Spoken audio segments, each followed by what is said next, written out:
본 방송에서 제공하는 투자 정보는 투자 판단에 대한 조언입니다. 방송에서 제공하는 주식의 가치, 가격 상승 및 가격 하락에 대해서는 방송사에서 보장하지 않습니다.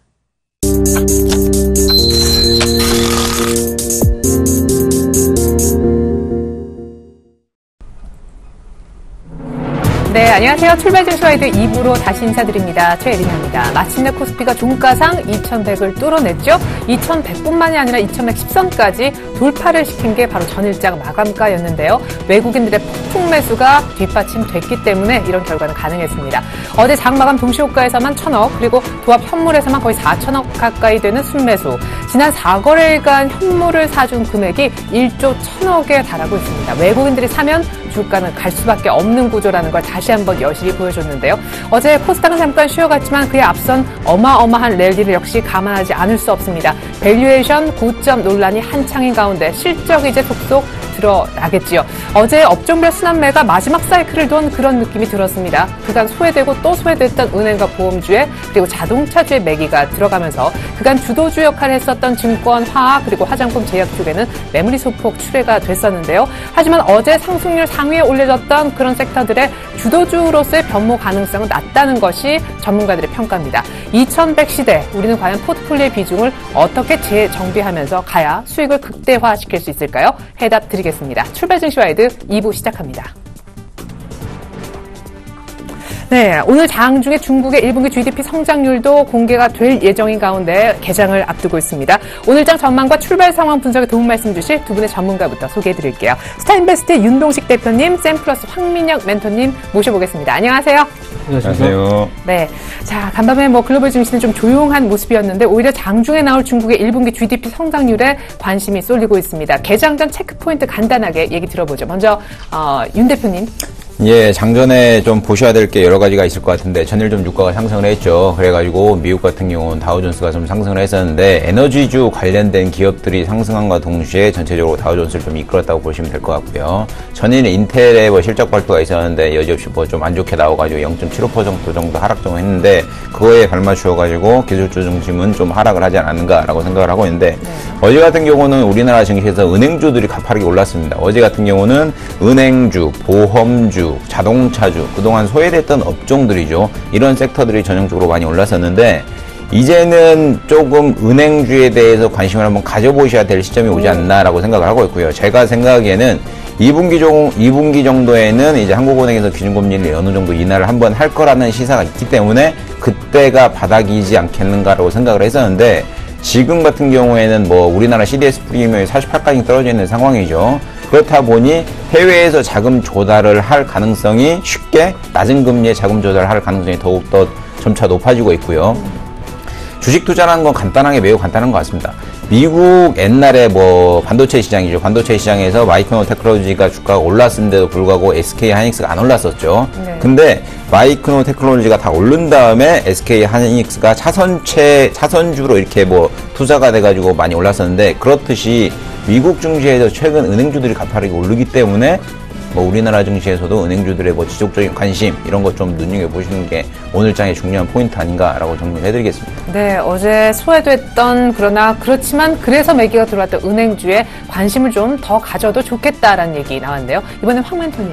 네, 저도 비슷한 맥락일 것 같습니다. 전일 같은 경우에 은행주 쪽, 그리고 보험주, 그동안 이제 소외받았던 자동차주 쪽도 이제 수급이 들어오기 시작을 했는데, 이런 상황 자체가 현재 어떻게 보면은 롱숏 트레이딩 전략에 따른 순환매가 아닐까 그렇게 보고 있습니다. 예, 그래요. 은행주 잘 보자. 똑같은 얘기가 나왔네요.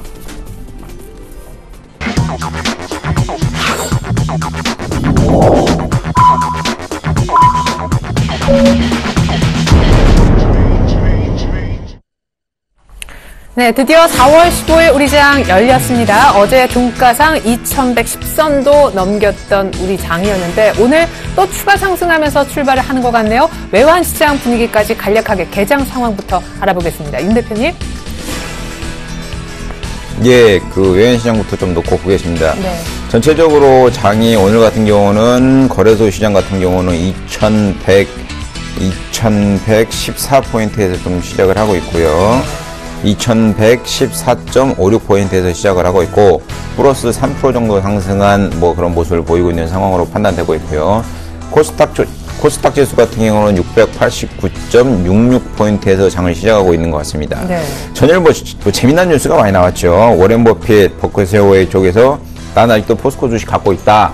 네. 네, 포스코 지분이 어떻게 그쪽에서 매각이 뭐 완료됐는가, 뭐 얘기가 어떻게 들어왔는가는 모르겠지만, 오늘 같은 경우는 뭐 장 초반 25만 6천원, 7천원 뭐 이 선에서 움직이고 있는데, 예전에 그 뉴스가 나왔을 때 23만원 요 선이었다 보니까 뭐 철강주들 뭐 관심이었죠. 최근에 현대제철도 뿐만 아니라 뭐 포스코도 중국과 관련된 뭐 반덤핑, 뭐 과세하겠다, 과징금 부과하겠다 이런 뉴스 때문에 철강주들이 재밌게 움직였었는데, 오늘 같은 경우에는 제가 아까 말씀드렸듯이 에너지주 섹터들과 은행주 섹터들, 그리고 그동안 소외됐던 섹터들에 대해서 좀 관심을 가져보시는 전략이 좋지 않겠는가라고 정리를 하고 있고요. 지금 주가지수만 놓고 보면 2114포인트, 이게 꼭지일까요? 시작일까요? 아니면 뭐 이 선은 아무도 모르는 것 같습니다. 아무도 모르는 상황인데, 네. 제가 보기에는 2200포인트 뭐 근처 2175포인트 요 선까지는 충분히 좀 상승 여력이 남아있지 않는가라고 생각을 하고 있고요. 지금 뭐라고 그래야 되나, 개인이 조금 좀 시장에 겁을 먹고 투자를 하시기보다는 뭐 좀 공격적으로 좀 투자하시는 방법이 좀 더 낫지 않겠는가라고 정리하는 게 맞는 것 같고요. 코스닥 시장 자체는 좀 많이 올라왔죠. 코스닥 시장 자체는 많이 올라왔기 때문에 소형주보다는 조금 대형주 중에서도 실적이 나오면서 섹터가 강하게 올라가는 섹터들에 대해서 좀 눈여겨보시는 전략이 좋지 않나라고 정리를 해드리겠습니다. 네, 소형주보다 대형주, 그리고 은행, 뭐 아까 화학 쪽도 얘기하셨었죠? 그렇죠. 예, 알겠습니다. 잠시 후에 전략적인 측면은 저희가 더 자세하게 짚어보도록 하겠습니다. 2114에서 뉴욕 증시, 유럽 증시 모두 혼조세로 끝났지만 추가 상승하면서 오늘 출발해주는 양시장입니다. 코스닥은 다시 693 부근, 업종별 분위기 알아보겠습니다. 어제는 이게 완전히 위가 아래로, 아래가 위로 이렇게 완전히 판이 바뀌는 그런 날이었죠. 오늘은 어때요? 네, 오늘 업종별로 이제 수급부터 한번 보면서 가도록 하겠습니다. 지금 업종별로 이제 한번 살펴보면요. 지금 거래소 시장 쪽에서 이제 주요 업종별로 봤을 때, 지금 운송장비 쪽에서 이제 외국인들이 현재 12억 정도 지금 매수가 들어오고 있는 상황이고, 전기, 가스, 그 다음에 뭐 통신, 금융, 그리고 전반적으로 이제 서비스나 의약품 쪽에서 지금 현재 외국인하고 기관들이 동반 매수가 좀 들어오고 있는 상황입니다. 업종별로 좀 더 자세한 종목들 흐름 좀 살펴보면요. 오늘 이제 IT 업종에서 본다면 SK 하이닉스를 포함한 뭐 LG 디스플레이나 LG 전자, 그리고 삼성 전기, 삼성 SDI까지 오늘 강세 흐름이 나오고 있는데, 중요한 건 증권주가 오늘 또 다시 반등이 나오고 있다는 겁니다. 바로 전날 같은 경우에는 증권주가 많이 밀렸어요. 그러고 나서 오늘 같은 경우에 다시 한번 반등을 시도해주는 자리인데, 자, 은행주 쪽하고 증권, 그리고 보험주 우리가 어떻게 봐야 되느냐? 지금 이제 앞에서 제가 이제 롱숏 트레이딩, 롱숏 전략이라고 이제 말씀을 드렸었는데, 네. 많이 올라간 종목들을 어제 많이 때렸고요. 그 다음에 상대적으로 오르지 못했던 종목들을 많이 샀습니다. 지금 은행주를 포함한 역시 이제 자동차 업종, 그리고 오늘 자동차 부품주 쪽에서도 뭐 세종공업이나 SL, 서현, 화신 이런 종목들이 올라서고 있는 모습인데요. 자, 지금 은행주의 경우에는 뭐 금리가 최근에 많이 인하됐고, 그 다음에 추가적으로 인하 가능성도 역시 나오고 있긴 하지만, 최근에 이제 국내 이제 국고채 3년물 금리를 보게 되면요. 최근에 이제 거의 저점을 확인하고 다시 올라갔다가 저점 확인하고 또 다시 또 올라가는 모습이 나왔습니다. 이런 흐름 자체는 최근에 거의 처음 있었던 일이고요. 이런 의미에서 본다면 금리는 거의 이제 저점을 확인하지 않았냐. 이런 인식 속에서 뭐 저가 매수가 들어오고 있는 그런 모습이라고 생각을 하고 있습니다. 따라서 지금 같은 경우에는 많이 올라간 종목들을 다시 따라붙기보다는 이렇게 이제 소외됐던 그런 종목들을 조금씩 모아가는 전략들이 좀 가능하지 않나 이렇게 보고 있고요. 네. 오늘 이제 어제 같은 경우에 유통주 쪽에서도 이제 흐름이 좀 나오기 시작했는데, 오늘 같은 경우에 현대백화점이 2.6% 정도 상승을 나오고 있고요. 그 다음에 유틸리티 쪽에선 한국가스공사, 그리고 한국전력 쪽의 흐름이 좀 좋습니다. 그리고 제약 쪽에서는 오늘 외국인과 기관들 동반 순매수가 들어오고 있는 가운데서 한미사이언스가 2.3% 정도 지금 반등이 나오고 있는 그런 모습이고요. 그럼 코스닥 시장 쪽에서 이제 업종 중에서 좀 가장 강하게 올라가고 있는 업종들을 우리가 한번 살펴보면요. IT 부품주들이 오늘 움직임이 나오고 있습니다. 어제 같은 경우에는 움직임이 별로 없었는데, 오늘은 음성인식 관련주에서 이제 파인디지털이나 그 다음에 무선 충전 관련주들, 캠트로닉스, 그리고 이렌텍, 그리고 이제 전자결제 쪽에서는 이제 한국사이버결제가 오늘 2% 정도 강한 분위기가 좀 나오고 있는 그런 모습이라고 정리를 해드리겠습니다. 네, 오늘 두 분의 전략은 상당히 좀 공통점이 많이 있는 것 같습니다. 바닥권에 있는 쪽을 한번 스웨덴 쪽을 오히려 조금 더 집중도 있게 모아서 사보자 이런 얘기셨는데요. 자, 이제 뭐 개장한 지 10분 가까이 7분 정도 흘렀습니다. 수급이 어느 정도 윤곽을 드러냈을지 모르겠네요. 어제 또 그제 4일 동안 엄청난 매수세를 보여줬던 외국인, 오늘 아침은 어때요? 예, 오늘 같은 경우는 양시장 매도 사인을 좀 내고 있는 상황인데요. 네. 거래소 시장에서는 37억 정도 매도가 나와 있는 상황이고, 코스닥 상황에서는 26억 정도 매도 사인이 나오고 있는 상황이고요. 오늘도 여지없이 기관 쪽에서 거래소에서 한 500억 정도, 지금 486억으로 잡히고 있네요. 지금 543억 이 선에서 매도하고 있는 상황인데, 거래소뿐만 아니라 코스닥 시장 자체도 양시장 다 거래소, 코스닥 개인은 547억, 25억 정도 순매수 기조를 나타내고 있는데, 아직까지는 장 초반이다 보니 외국인이 순매수다, 순매도다 이렇게 좀 얘기하기에는 좀 어폐가 있는 것 같고요. 다행히 외국인들이 장 초반에 좀 거래소 중에서는 대형주 위주로, 그리고 아까 말씀하신 대로 운수장비나 전기가스 이쪽에서는 좀 매수 기조가 유지되는 거 보니까 조금 두려워하시기에는 조금 시기상조인 것 같고요. 지금 매매의 지금 주가의 상승 동력을 이끌었던 건 누가 뭐라고 해도 외인입니다. 그러면 언제 주식을 매도하고 나가셔야 되냐고 말씀을 드려야 될 것 같은데, 외국인의 매매 패턴이 과감하게 바뀐다. 그러면 여지없이 매도하시고 나가시는 게 전략이 유효할 것 같고요. 예전에 그런 얘기 많았었죠. 작년만 놓고 보더라도 외인의 매매 패턴이 26거래일 연속 순매도, 30거래일 연속 순매수, 이게 매매 패턴이 한 방향으로 지속될 가능성이 굉장히 큽니다. 그렇다 보니 예를 들어 외국인이 오늘 거래소 시장이나 코스닥 시장에서 대규모 매도가 나왔다. 그러면 차익 실현인가 보다, 내일은 안 나오겠지라고 생각을 하지 마시고, 대규모 매도가 나오면 일단 가지고 계신 물량이 50% 이상은 수익 실현하고 나가시는 전략이 가장 좋다고 생각을 하고 있기 때문에, 지금 장에서는 홈런을 칠 생각을 하지 마시고 그냥 방망이 작게 잡으시고 1루타 정도 치신다라고 생각을 하시면서 장에 임하시는 게 좋지 않나라고 정리를 해드리겠습니다. 네, 알겠습니다. 일단 오늘 외국인들의 매수가 거래소 쪽에서 전혀 보이지를 않고 있는 가운데 약간 매수세로 돌아서는 듯도 해요. 일단 코스피는 파란불로 바뀌어있는 그런 시점입니다. 외국인들의 매수가 없으면 또 빠져나갈 그런 발빠른 대응도 필요한 시점이라고 하셨습니다. 외환시장 분위기 들여다보죠. KB 외환선물로 가보겠습니다. 정경팔 팀장님 안녕하세요. 네, 안녕하세요. 네, 어제 사실 환율이 올랐던 것은 미국의 소매 판매 지표가 좋을 거라는 기대감이 있었기 때문인데, 뚜껑을 열어보니까 별로 좋지 않았어요. 네, 그렇습니다. 오늘 서울 외환시장은 어제 종가 대비 2원 50전이 하락한 1091원 50전에 개장했는데요. 개장 이후 1092원 90전까지 다소 낙폭을 줄이고 있고요. 이 시각 현재는 1092원 70전에 거래가 되고 있습니다. 오늘 환율이 하락한 것은 어제 저녁에 발표된 미국의 3월 소매 판매가 예상보다 부진하게 나오면서 이에 따른 글로벌 달러의 약세를 반영하고 있습니다. 미국의 소매 판매는 4개월 만에 처음으로 상승하는 모습을 보였습니다만, 예상치였던 1.1% 상승에 못 미치는 0.9% 상승에 그쳤고요. 이 때문에 최근 미 고용지표의 부진이 단순히 겨울의 추운 날씨 때문이었다라는 것을 확인하고 싶어하던 시장 참여자들에게는 실망감을 안겨주면서 최근 달러와 강세에 대한 차익 실현 조정으로 이어졌습니다. 미 국채 수익률과 달러 엔의 하락폭이 매우 크게 나타난 것으로 볼 때, 이번 소매 판매 결과로 인한 시장 참여자들의 실망감은 매우 큰 것으로 추정이 되고요. 이 때문에 시장 참여자들 대부분이 미 연준의 금리 인상 시기가 6월에서 9월로 연기될 것이라는 전망을 강화시키면서 달러화의 약세 조정이 좀 더 진행될 것으로 예상됩니다. 유로달러가 직전의 저항선인 1.0730달러를 상향 돌파할 가능성이 있고요.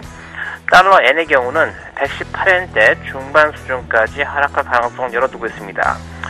유로달러와 달러 엔의 이러한 조정 수준은 기존의 달러 강세 추세를 훼손시키지 않는 범위 내에서 조정이 가능한 수준이 되겠고요. 이를 고려해 볼 때 달러 원 역시 최근까지의 1084원과 1095원 사이 박스권의 하단 정도를 예상해 볼 수 있는 최대 조정폭이라고 보고 있습니다. 미 연준이 금리 인상 시기가 연기될 수 있다는 기대감은 시장에서 위험 거래를 강화시킬 것으로 예상이 되는데요. 코스피 지수가 지난해 7월 말에 고점을 상향 돌파해서 상승세를 지속하고 있는 점이 원화에게는 강세 요인으로 작용하겠고요. 4월 초순부터 유로 캐리 트레이드를 통해서 유럽계 자금이 국내에 유입되고 있는 점 역시 신규 달러 유입을 통해서 달러 원이 추가 조정을 보이는 주 배경이 될 수 있겠습니다. 오늘은 오전 11시경에 발표되는 중국의 주요 지표들이 주목할 변수가 되겠고요. 이 지표들이 부진할 경우 위험 회피로 시장이 반응할 수 있겠습니다만 중국의 추가 경기 부양책에 대한 기대가 커지는 배경으로 작용할 경우에 원화를 비롯한 위험 통화들이 강세를 보일 수 있겠습니다. 오늘 달러원은 1087원에서 1098원 사이 거래 범위 예상하고 있습니다.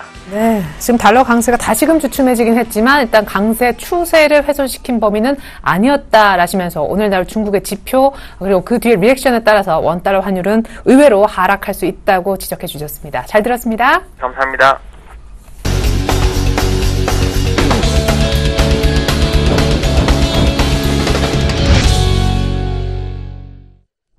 네, 오늘의 돌발 종목은요. 첫 번째 돌발 종목으로 그랜코리아 레저 GK를 봐야 될 것 같아요. 조회 공시가 떴었죠. 영종도 카지노 건설 추진설과 관련된 조회 공시 요구에 들어갔는데 일단 주가는 갭 상승해서 5% 정도 급등해 있는 상황이고요.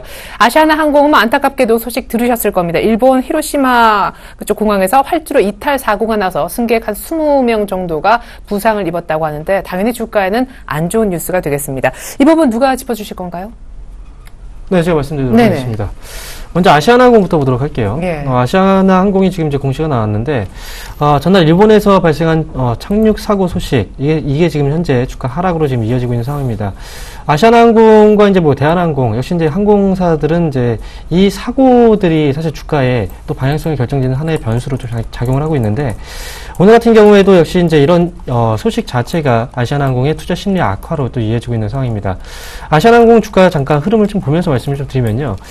그동안 아시아나항공의 주가 흐름이 지금 강하게 이제 올랐었던 이유 자체가 어떻게 보면은 실적에 대한 기대감으로 이제 올랐었던 그런 모습이 나타났었는데, 지금 같은 경우 이런 이슈가 오히려 보면 어떻게 보면 실적에 대한 기대감들보다는 오히려 이제 이런 악재에 대한 효과가 또 가장 크게 반영될 수 있는 그런 모습이 진행되지 않을까 이런 생각이 좀 듭니다. 그래서 아시아나항공의 경우에는 실적에 대한 기대감들이 이미 이제 주가에 반영된 상황에서 이렇게 이제 뭐 착륙 사고에 대한 이 여파 자체가 오히려 이제 주가에 차익 실현의 빌미를 제공해주는 그런 이제 소식으로 나타날 가능성이 높다라는 측면에서 본다면 보유 계신 분들의 경우에는 지금 현재 자리에서는 일부 물량들을 좀 덜어내실 때가 아닌가 이렇게 보고 있고요. 그다음에 GKA 같은 경우에는 지금 한번 확인을 해보도록 하겠습니다. 오늘 지금 이제 3.7% 정도 오늘 반등이 좀 나오고 있는데요. 지금 이제 조회 공시 요구가 좀 들어갔습니다. 그 원인 자체가 이제 영종도 카지노 리조트 건설에 대한 추진설, 네. 여기에 대한 조회 공시인데요. 이와 관련해서 지금 3.6% 정도 지금 반등이 좀 나오고 있는 상황.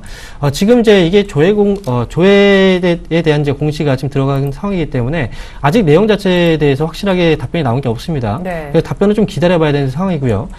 최근에 GKL의 경우에는 이제 뭐 GKL 포함한 다른 이제 그 카지노 업체들의 경우에는 최근 들어서 많이 디스카운트가 또 많이 나왔었죠. 또 이제 같은 업종에서 본다면 이제 파라다이스가 또 있을 거고요.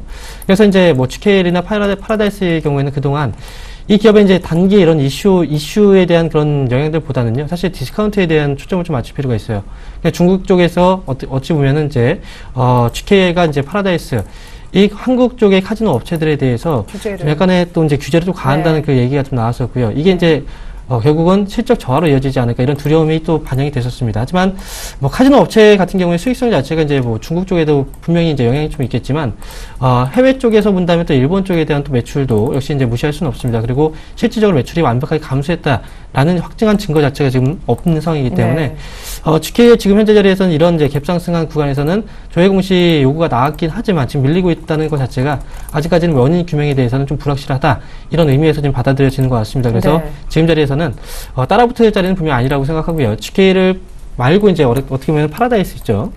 파라다이스의 경우에는 제가 말씀드렸던 이런 디스카운트에 대한 어떤 이제 전략으로 한번 접근하시는 게 좋지 않을까. 그럼 오히려 그 카지노 쪽은 GKL보다 파라다이스가 좋아 보이는. 네, GKL보다는 파라다이스가 현재로서는 접근 방법이 좀 좋아 보이는 그런 종목이다 이렇게 말씀드릴 수 있습니다. 자, 오늘은 다시 제자리로 왔습니다. 이 얘기가 뭐냐면 기존에 강했던 섹터들이 오늘 다시 강한 모습으로 진행이 되고 있다는 거죠. 증권 살아나 있고요. 화학도 살아났습니다. 뭐 제약 쪽도 마찬가지인데 그 가운데 현대증권은요. 사장의 자사주 매입 소식까지 들려오면서 불을 다시 좀 떼주고 있다라는 느낌 드네요. 현대증권을 비롯한 증권주 좀 봐야 될 것 같고요.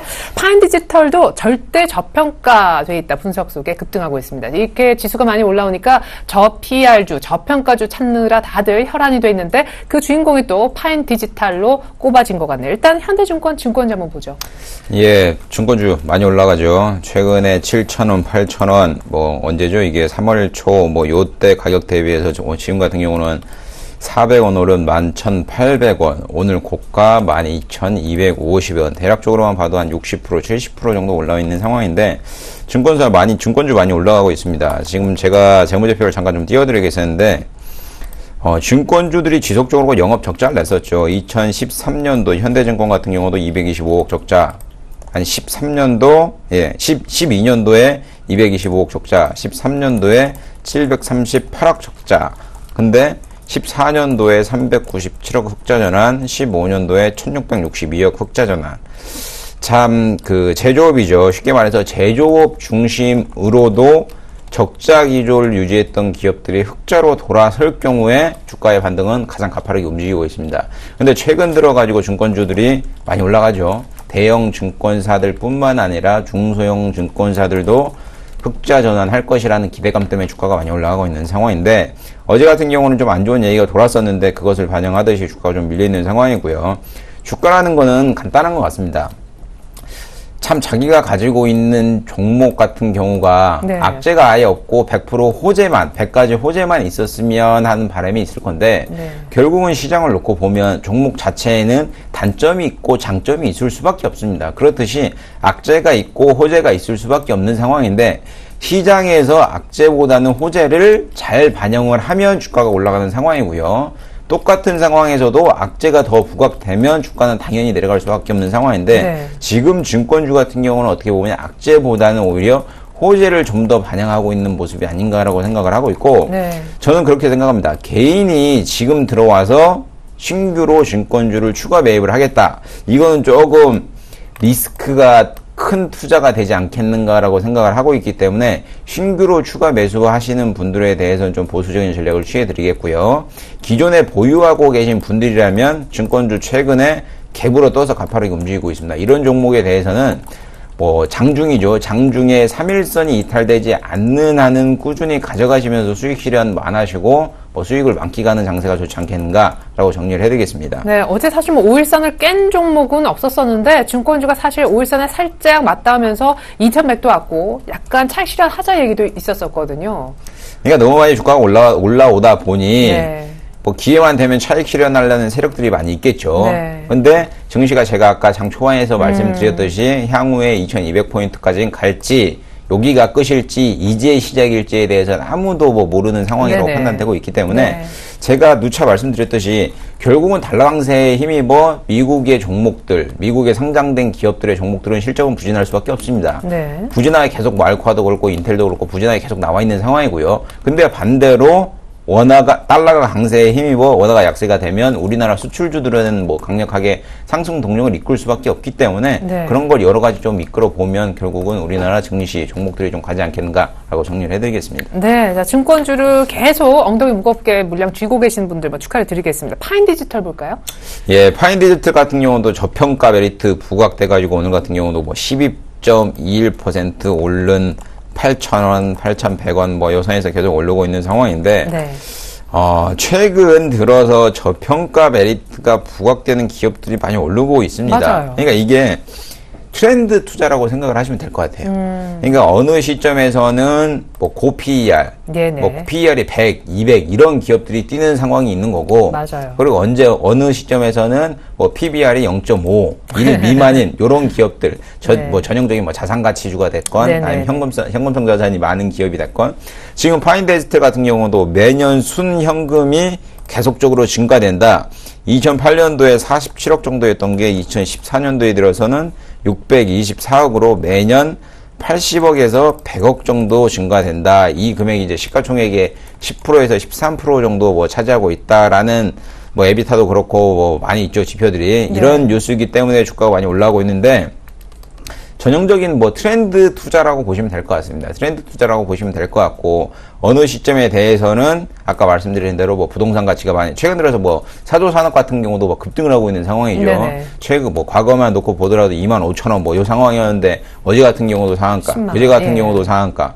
이게 지분 가치뿐만 아니라 과거에 기업을 인수했던 방법들을 보면 결국은 자산 가치가 재부각되는 기업들은 언제 들어서는 뭐 주가가 결국은 급등을, 평가를 받기 때문에 이런 종목에 대해서는 나는 뭐 단타로 장을 임하겠다, 종목에 임하겠다, 이런 투자 방법도 괜찮은데, 이렇게 매년 자산 가치가 증가되는 기업들에 대해서는 뭐 길게 가져가시는 것도 좋지 않나라고 정리를 해드리겠습니다. 그래요. 파인디지털 절대 저평가 분석 속에 12% 급등하고 있는데요. 이런 종목들 주가 리레이팅이 분명히 나오는 그런 종목이기 때문에 길게 가져가실 분들은 중장기도 호흡이 괜찮을 거다, 이렇게 얘기가 나왔습니다. 자, 코나이 핀테크 관련 뭐 대표적인 수혜주 가운데 하나인데 1분기 영업이익이 공개가 됐습니다. 호실적이네 오늘 바로 급등합니다. 상한가에 들어가 있어요. 팅크웨어도 아주 중요한 자리에서 오늘 반등이 나와주고 있는데, 실적 아직 안 나왔지만 실적이 좋을 게 확실시된다, 뭐 이런 이유 때문에 오르는 것 같습니다. 국제유가가 나올지 올랐죠. 정유주 괜찮고요. 대한유화도 신고가를 경신하고 있습니다. 코나이, 팅크웨어 먼저 볼까요? 네, 코나이 팅크웨어 보도록 하겠습니다. 오늘 코나이가 오늘 상한가입니다. 현재 37,400원 정도에서 지금 뭐 사고 싶어도 살 수 없는 자리가 되어 있죠.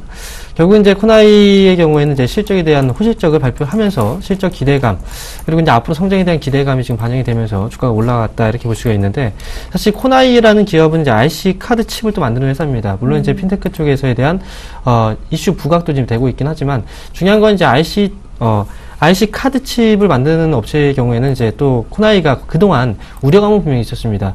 그 우려감은 뭐였냐면, 일단 모바일 결제 시장이 커지고 있죠. 그에 따라서 이제 신용카드 쪽에 들어가는 IC 카드에 대한 수요가 그만큼 감소할 수 있다는 우려감이었는데, 그럼에도 불구하고 예상보다 서프라이즈 실적이 나왔기 때문에 오늘 주가가 또 올라간 거고요.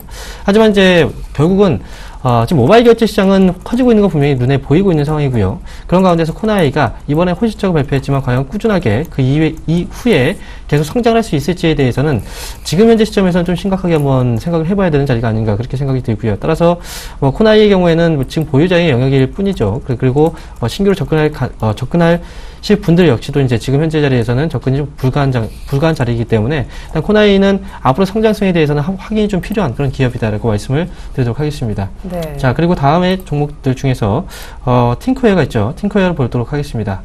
자, 팅크웨어가 현재 5.2% 정도 상승 흐름이 나오고 있는 그런 가운데, 바로 전날 2거래 정도 조정을 좀 받았습니다. 역시 이제 지금 이제 팅크웨어 역시도 실적에 대한 기대감이겠죠. 실적에 대한 기대감들 때문에 지금 오늘도 5% 정도 이제 상승 흐름이 나오고 있는데요. 지금 이제 이 기업의 경우에는 이제 블랙박스하고 내비게이션을 만드는 업체입니다. 지금 이제 팅크웨어의 경우에는 블랙박스하고 내비게이션을 제조하는 업체로서 이제 최근 들어서 실적에 대한 기대감, 실적이 이제 어느 정도의 개선세가 나오면서 오늘 주가가 올라가고 있는 모습인데, 역시 우려감은 분명히 있습니다. 자, 지금 최근 들어서 이제 우리가 운전을 할 때 보면은 이제 내비게이션을 많이 사용을 하긴 하지만, 그래도 스마트폰의 어플을 많이 사용하죠. 네. 그런 게 이제 팅크의 앞으로 이제 성장성에 대해서 좀 우리가 한번 눈여겨봐야 되는 하나의 또 돌파구를 어떻게 마련해 갈지, 그 부분에 대해서 초점 맞춰봐야 될 필요가 있겠고요.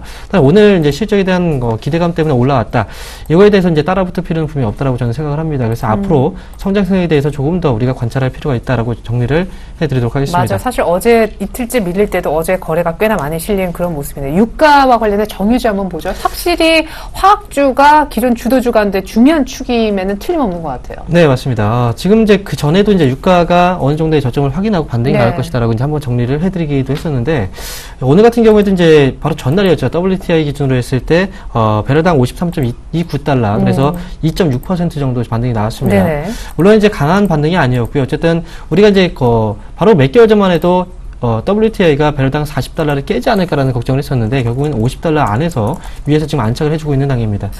지금 이제 화학주하고 정유주에 대해서 제가 관심을 좀 가져보자라고 말씀을 드렸던 것도, 유가가 어느 정도 저점을 확인하고 있는 구간에 이제 진입을 했었다라는 거였고요. 그 다음에 화학주의 경우에는 이제 우리가 또 봐야 되는 건, 화학 이제 기업들의 경우에 이제 석유화학 업체들이죠. 가장 기본적인 원료, 원료 자체가 이제 바로 나프타라는 건데요. 이 나프타 가격이 1분기에는 어느 정도 저점을 좀 확인한 단계였어요. 그래서 네. 나프타 가격 하향 안정화에 따른 실적 개선이 좀 기대가 되는 그런 기업들 중에서 화학 업체들이 있었고요. 네.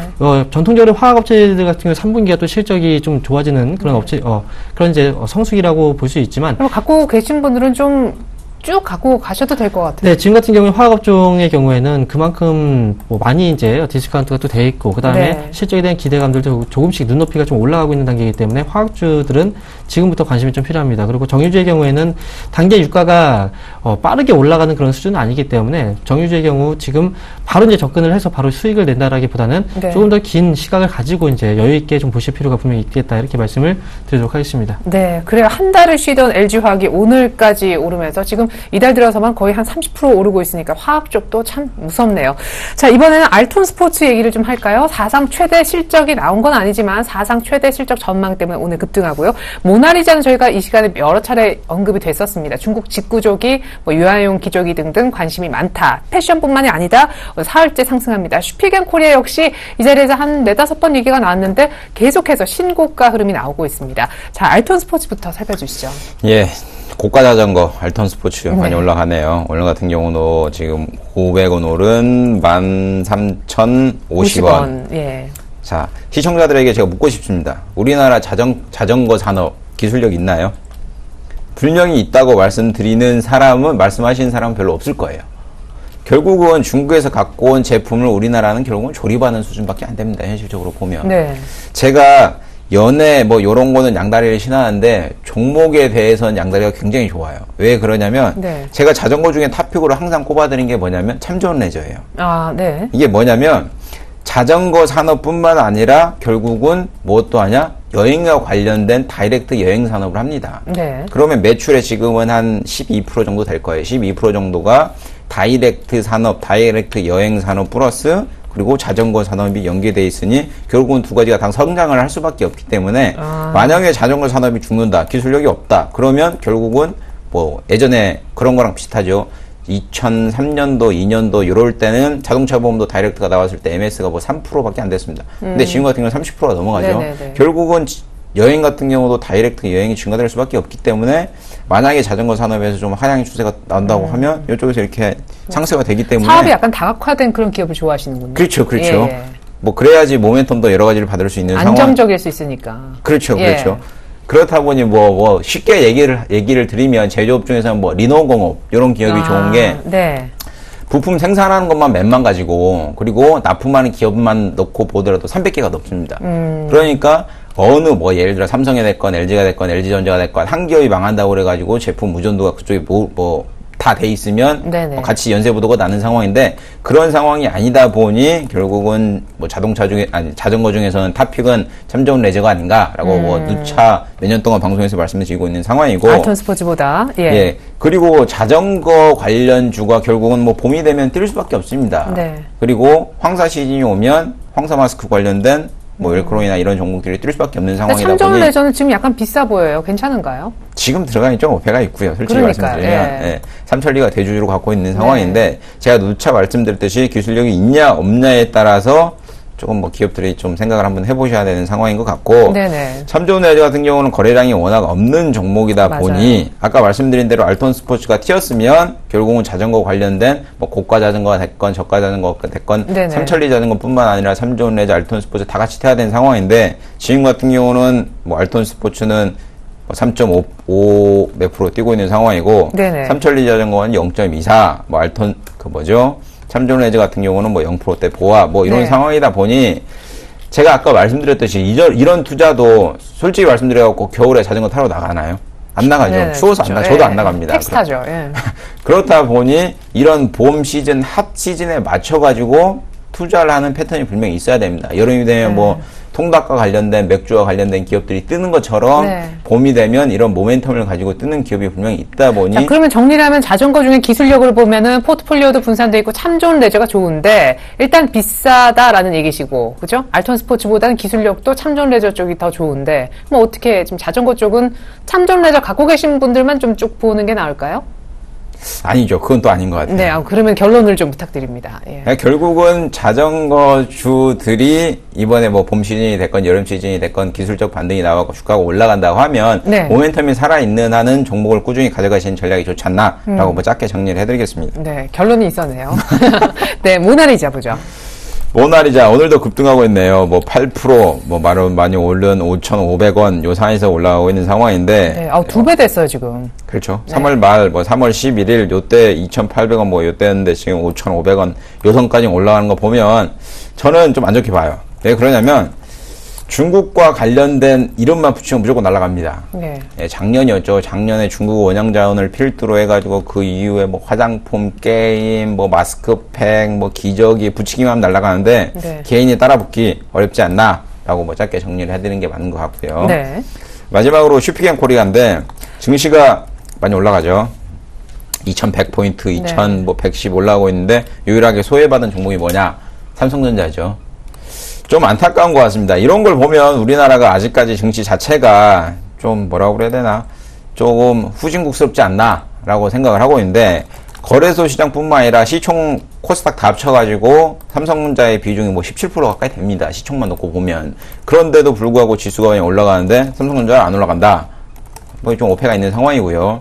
지금 같은 경우는 슈피겐코리아가 갤럭시 S 수의 기대감에 실적이 분명히 좋아질 거라는 뭐 뉴스와 함께 주가가 뭐 연일 올라가고 있는 뭐 상황인데. 네, 갤럭시 S6 말고 아이폰 쪽도 다 공급 들어간다고. 그렇죠, 그렇죠. 예. 근데 IT 부품주들은 오늘 좀 움직임이 뭐 그렇게 튀는 모습은 보이지 않습니다.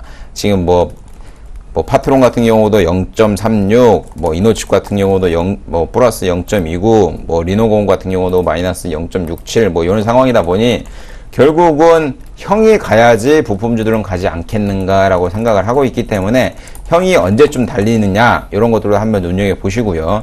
그것을 조금 형이 달리기 전에 동생이 좀 달리지 않겠는가라는 좀 기대감 때문에 최근 기간이 좀 매집을 했었는데 네네. 결국은 형이 가야지 동생이 더 강하게 가지 않는가라고 정리를 네. 해드리겠습니다. 그러니까 삼성전자를 보면서 슈피겐코리아 갖고 계신 분들을 매매하는데 좀 참고하시면서 투자하시면 좋을 것 같습니다.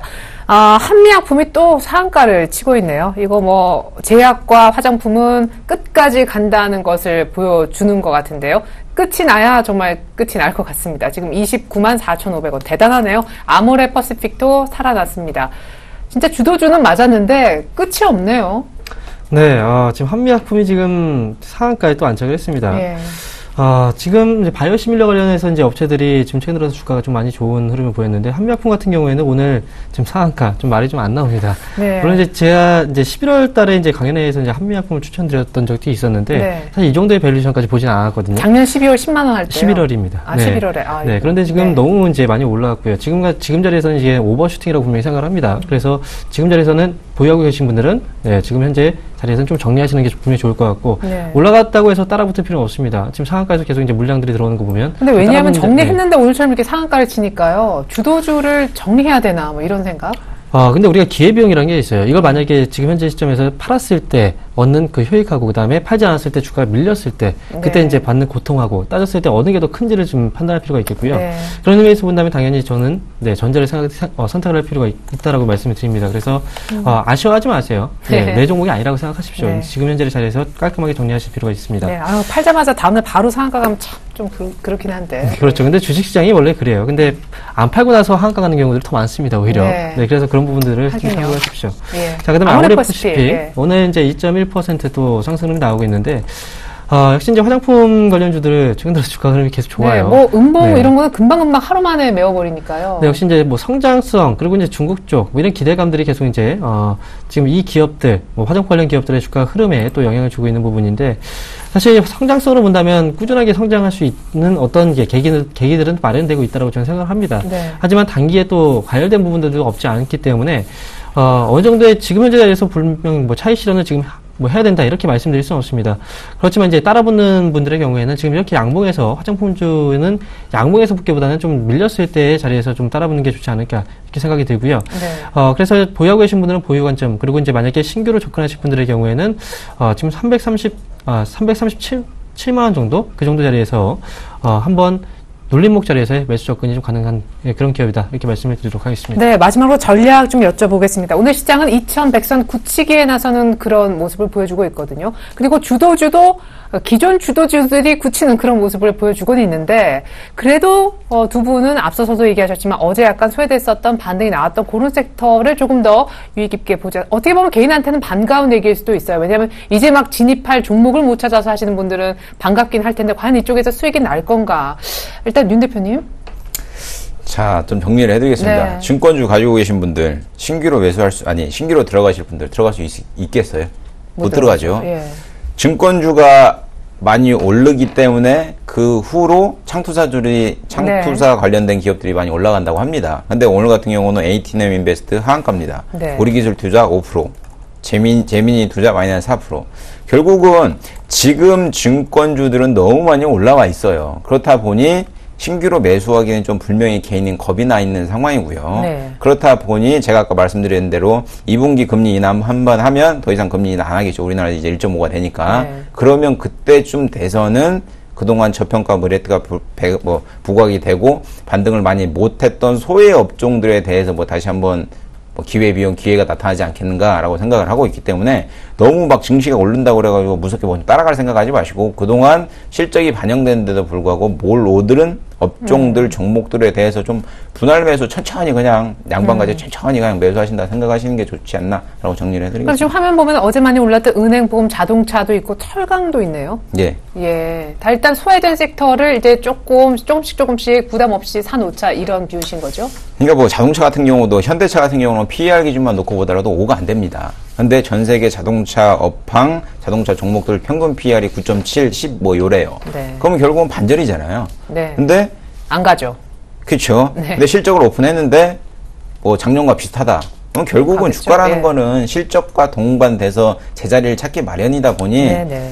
막 따라서 그렇게 하지 마시고 좀 안정적으로 좀 보수적으로 장을 임하는 자세가 좋지 않나라고 정리를 해드리겠습니다. 네, 그래요. 이게 참 좋아 보이는 거하고 현실적으로 내가 어느 종목에 들어갈 것인가, 들어갈 수 있느냐 문제 조금 별개의 문제인 것도 같습니다. 일단 현실적인 대안을 주셔서 감사드렸고요. 황 멘토님은요? 네. 아까 비슷한 뷰셨잖아요. 네, 좀 비슷하게 봤는데요. 이제 그동안 이제 주가를 이끌었던 게 이제 그 증권주 쪽에서 많이 이끌었고, 네, 그다음에 화학, 에너지, 그렇죠. 화장품.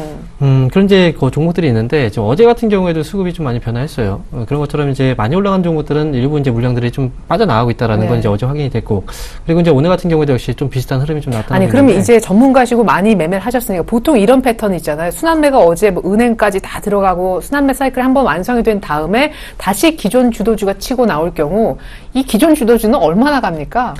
기존의 주도주 같은 경우에 추가적인 상승으로 갔을 때는 사실 기간으로 좀 정의하기는 좀 어려워요. 네. 그렇지만 좀 단기에 좀 그칠 가능성이 높고요. 그 다음에 주도주가 한쪽 업종에서만 생겨나는 건 아닙니다. 그리고 제가 이제 주도주는 항상 옆으로 이제 불처럼 건물에 불이 나면 옆 건물에도 옮겨 붙죠. 그런 것처럼 이제 주도주가 한쪽만 가는 게 아니고 바람이 불면 또 옆으로 또 다른 주도주가 새롭게 이제 탄생되는 것처럼 이번에도 역시 좀 비슷한 성격이라고 볼 필요가 있습니다. 그래서 확실하게 어떤 업종이다라고 꼽을 수는 없지만 유력한 그 후보군으로 본다면 은행 쪽도 많이 유력하다라고 볼 수 있고 그 다음에 이제 외 화학이나 그 다음에 자동차 업종들도 앞으로 이제 주도주가 될지 여부에 대해서 한번 관심이 필요하다 이렇게 말씀을 드릴 수 있습니다. 네, 알겠습니다. 지금 막 다시 오늘 들썩이는 증권, 화장품 이것 봐라 이쪽이 주도주네 너무 마음 졸이지 마시고요. 오늘 전문가들이 전략 세워주신 거 마음에 담고 실전에 한번 적용시켜 보시면 어떨까 싶습니다. 지금까지 스타인베스트 윤동식 대표, 샘플러스 황민영 멘토와 함께했습니다. 특징주 분석까지 감사합니다. 감사합니다.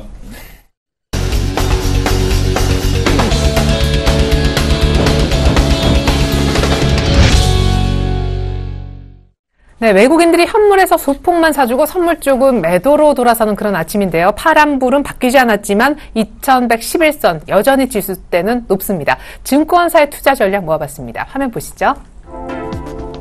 HMC 투자증권의 최희승 차장님은요, 어제도 수급을 중시하셨었는데 외국인의 힘, 지속성에 대한 관망이 필요하다. 지금까지 여기까지 올 수 있었던 배경은 외국인의 힘이었죠. 두 번째로 정영훈 팀장의 의견입니다. 중소형주 차익 매물이 투례가 되고 있는데 경기민감 대형주를 주목해서 보자. 세 번째로 김현겸 팀장님은요, 대형주 비중 확대 시기. 결국 경기민감 쪽인지는 알 수 없지만 이 메모로는요, 두 분의 의견은 같다라고도 볼 수 있겠네요. 마지막으로 안상현 대리님의 의견 보면 저평가주 위주로 투자 전략을 세우는 것이 좋겠다.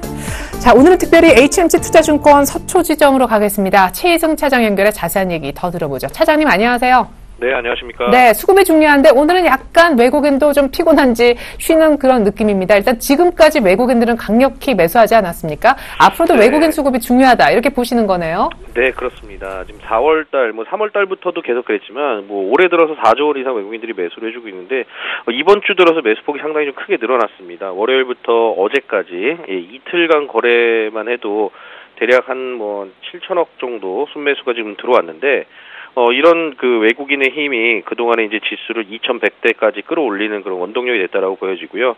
다만 오늘 같은 경우에는 그 코스피 외국인들이 지금 317억 정도 순매수인데 어제만큼의 그런 폭발적인 그런 힘은 아니지만 외국인들 계속 순매수를 해주겠다는 점에서는 긍정적이라고 판단됩니다. 그래서 지수는 지금 약보합세 정도를 지금 유지하고 있는데 혹시라도 기관 매도가 계속 좀 펀드 환매에 의한 기관 매도가 계속 나올 경우에는 매수 기회로 좀 활용해보는 전략이 좋을 것 같고요.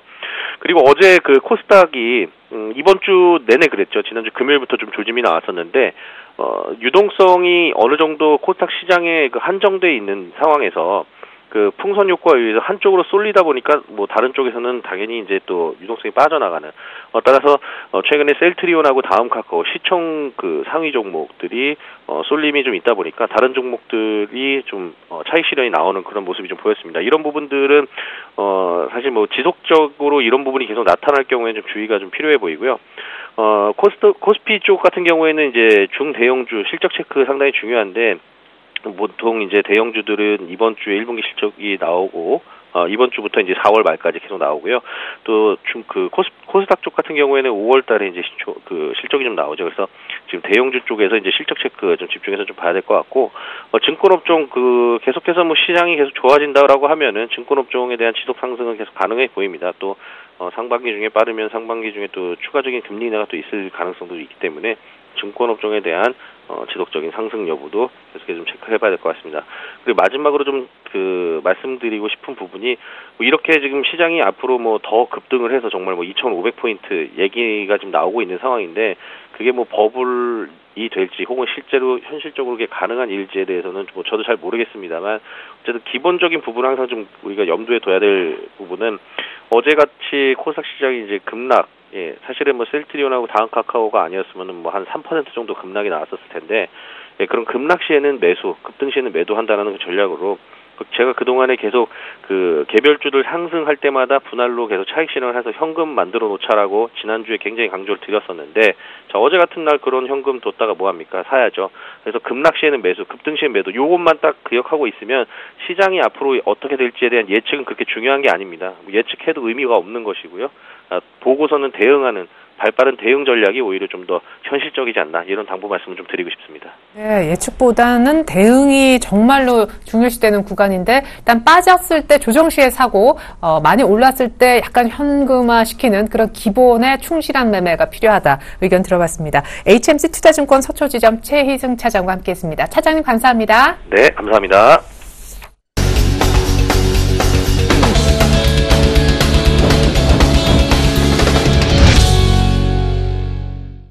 선물시장 맥점 짚어주실 분 모셔보겠습니다. 샘플러스 손석빈 멘토님 안녕하세요.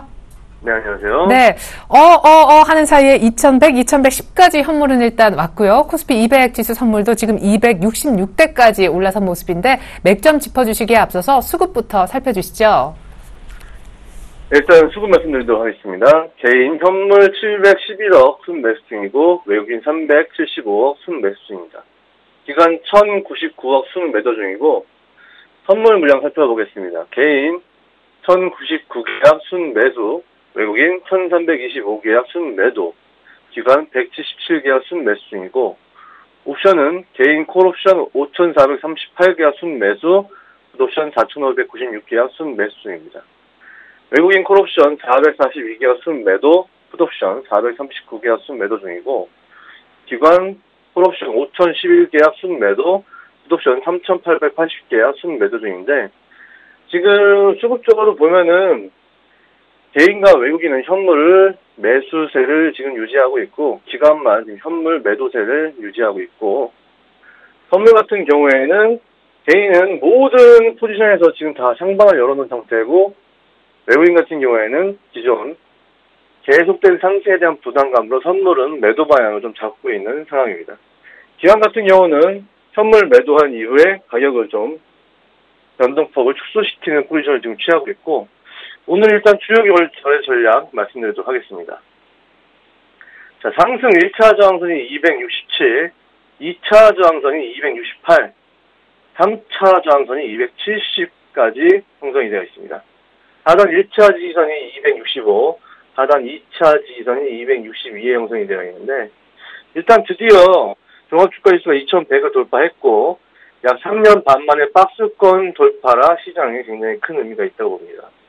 이제 시장은 박스권을 돌파하고 새로운 가격대에 도전하고 있는데, 이전 박스권 장세에 익숙해지신 분들은 앞으로 나올 장세에 대응하시는데 좀 어려움이 있을 수 있는데, 항상 신고가, 신저가가 발생하는 시점에서는 추세 전략을 사용하시는 게 유리하며, 변동성 또한 기존 박스권 장세에서 보여준 크기보다 늘어날 예정이고, 또 다가오는 6월 10일부터는 장중 변동폭 구조가 2배로 확장되기 때문에 향후 장중 변동성은 계속 늘어날 전망이니 새로운 거래 환경에 맞는 전략을 미리 만들어서 대응하시는 것이 좋겠습니다. 일단 오늘은 갭상승으로 출발했으나 상승 저항 가격들이 촘촘하게 직결되어 있는 구간이기 때문에 상승 속도가 둔화될 예정이나 오전부에 강한 상승을 보여줄 경우 추세 전략으로 계속 따라붙는 것이 좋겠습니다. 일단 현재까지는 수급적으로도 상승 주도 세력이었던 외국인이 매수세가 좀 둔화되어 있는 상태이며, 오전부에 상승에 대한 시장 반응을 확인 후에 방향성 의지를 결정할 것으로 예상하니 오전에 시장 반응을 확인한 이후에 진입을 하시는 게 거래하시는 데 좀 유리하다고 말씀드리도록 하겠습니다. 자, 일단 갭상승 부담에 따라서 정리 물량이 조금 출회될 것으로 보여지는데요. 변동성 확대 유의하시면서 매매하시면 좋겠습니다. 샘플러스 손석빈 멘토님 의견 감사합니다. 네, 감사합니다.